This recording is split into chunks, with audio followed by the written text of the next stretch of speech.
Hello, Boston PH people. I am Matt Murphy with Boston PHP, and we're here to give a little bit of a preview on our next event, which is 200 Days of Code Month 2. If you're not familiar with 200 Days of Code, this is a 6-month initiative where we're guiding people along an educational path using 2 separate books, a beginner book and an advanced book, and you can come to Boston PHP every month for 6 months and hear professional people who are developers in the field guide you through the content in each book and hopefully move you along a path to increase your skills. So as part of our 200 Days of Code initiative, in addition to the 2 lectures we're doing at each event, one for beginners and one for advanced, we're also doing something that we did a lot in the past, and we're bringing back something that we call intro talks. And intro talks are 30-minute talks that allow you to hear a little bit, maybe an introduction to a concept or a member's story that we hope that you'll find interesting. And next month, I forgot to tell you the date. The date is February 11th. Is 200 Days of Code Month 2.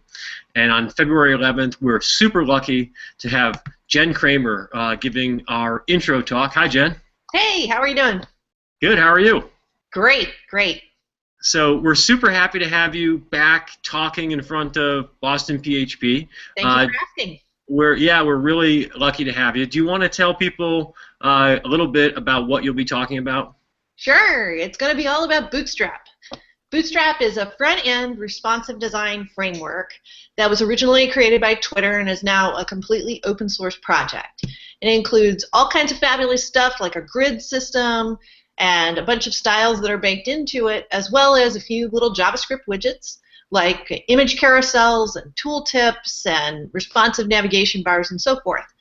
And it's a great framework particularly for PHP developers who tend to have skills that are oriented towards the back end of the website and maybe not so many design skills. So where Bootstrap can really excel is as a PHP developer, without a whole lot of knowledge of HTML and CSS, you can put together a pretty decent looking front end.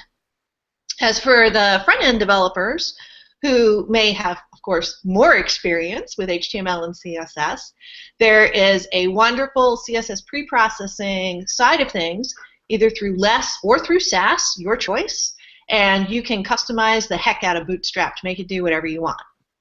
Nice. Yeah, I certainly fall into the category of more of the back-end developer, and I love Bootstrap. I lean on Bootstrap a lot because it makes me look, out of the box. If I'm focusing on back-end code, it makes things look surprisingly polished out of the box. And as a front-end developer, I rely on content management systems to do all the stuff that you would normally code, Matt, so it's a good deal for both of us. That's great. And so I mentioned we're super lucky to have Jen talking. Jen's a professional educator. Do you want to talk a little bit about your background and what you do every day? Sure. I've been doing front-end web development for 15 years, and for a long time I was a freelancer. I owned a firm. And I always did a little bit of teaching on the side, and that was always my favorite part of what I did. And about 3 years ago, I made a transition, sold my house, sold my business, moved to Boston, and since then I've been recording lots and lots of videos for lynda.com. I'm up to 22 titles there, including 3 titles on Bootstrap. And I also teach for Harvard Extension School. I'm wrapping up one course this week, and next week starts my content management system class there. Nice. So yeah, this is going to be great. We're looking forward to it. Just so people know the details again, this is February 11th. We meet at Microsoft Nerd in Cambridge, 1 Memorial Drive. We do free pizza from 6 to 7. Jen's going to be talking in that hour from 6:30 to 7, and then we'll do some announcements, and then we go into our 2 educational tracks for beginners and advanced folks. So, Jen, I'm really looking forward to seeing you in February, and thanks again for doing this. Thanks for having me, Matt, and I'd be happy to hang around that evening to answer any Bootstrap questions that people might have. Nice. I'm sure there will be a ton. I'm sure people will take you up on that. Okay. That would be great. Thanks, okay. everybody. See you later. Bye. See ya.